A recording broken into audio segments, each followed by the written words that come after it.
I'm dreaming of a white Christmas, just like the ones I used to know, where the treetops glisten and children listen to hear sleigh bells in the snow.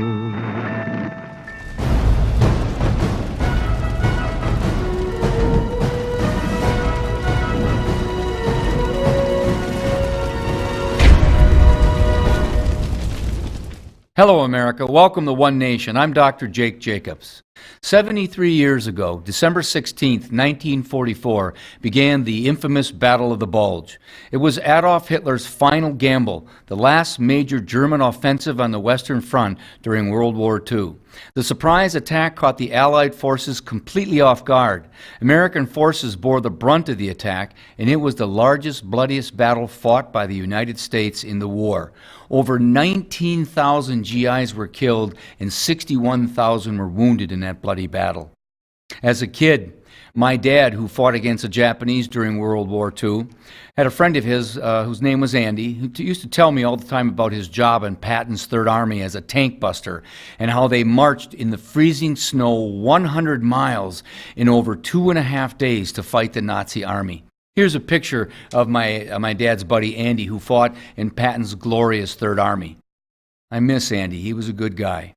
We saw a little bit of the Battle of the Bulge depicted in the 1954 Hollywood classic White Christmas, where Bing Crosby is singing the #1 all-time song, White Christmas, on Christmas Eve 1944 to American GIs taking a break from the war as they miss home, family, and friends.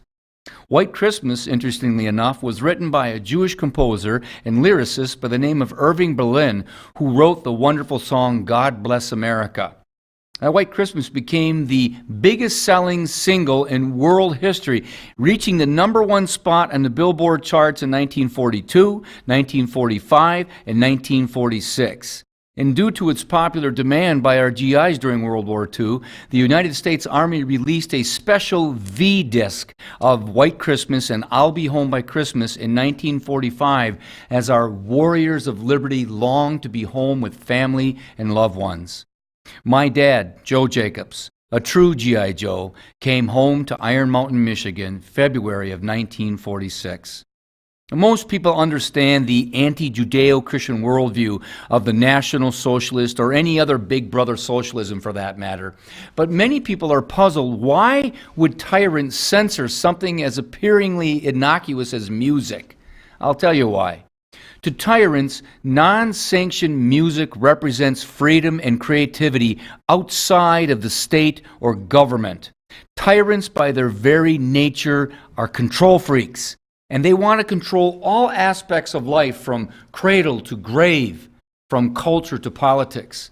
It is why we must always fight to protect our First Amendment God-given rights of freedom of religion, the right to worship God, freedom of speech, the right to be able to express ourselves, freedom of press, the right to be able to read books and go on the internet and research and express ourselves through the written word, the right to assemble together and express our ideas collectively, and the right to complain or to petition our government for grievances thereof. Now, it's not a coincidence that Soviet socialism outlawed all music and culture that was, in their estimation, considered anti-communist. They even frowned upon their youth, listening to what they called degenerate rock and roll, especially the Beatles. Author and former British spy Leslie Woodhead writes in his book, How the Beatles Rocked the Kremlin, that the Beatles played a very key role in undermining communism and winning the Cold War. Even Premier Mikhail Gorbachev stated, quote, more than any other ideology, more than religion, more than Vietnam, more than any war or nuclear bomb, the single most important reason for the diffusion of the Cold War was the Beatles. Now, I find that to be a bit of an exaggeration because really, as a historian, I give a lot more credit to President Ronald Reagan, to Prime Minister Margaret Thatcher, and to the great Pope John Paul II. Now, it's true, don't get me wrong, that the Beatles did plant in the heart and minds of the Soviet Union a desire to be free from Soviet control, but there's an exaggeration going on there. But the fact is, the Beatles did play a cultural impact in the Soviet Union. Even Cuban socialism had its hand in banning jazz in the Beatles for a while, as it was seen as a decadent bourgeois art form from the imperialistic United States and England. Fidel Castro went so far as to ban the saxophone. I'm not making this up. He went so far as to ban the saxophone as it was invented by the Belgian music inventor Dr. Sax. And of course, the Belgians fought against communist rebels in the Congo. As we celebrate our Christmas holiday season, singing White Christmas and Joy to the World and many other wonderful Christmas songs, let us remember the words from Irving Berlin's other classic song, God Bless America. God bless America, land that I love.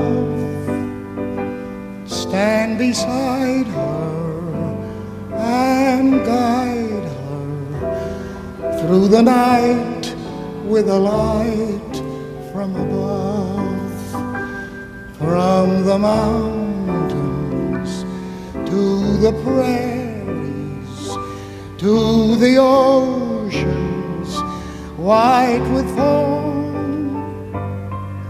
God bless America, my home, sweet home.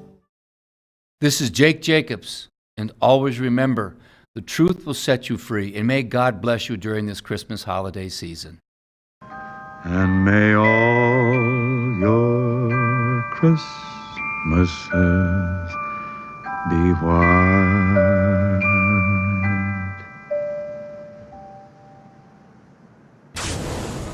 If you thought that was cool, check out more videos on FreedomProject.com.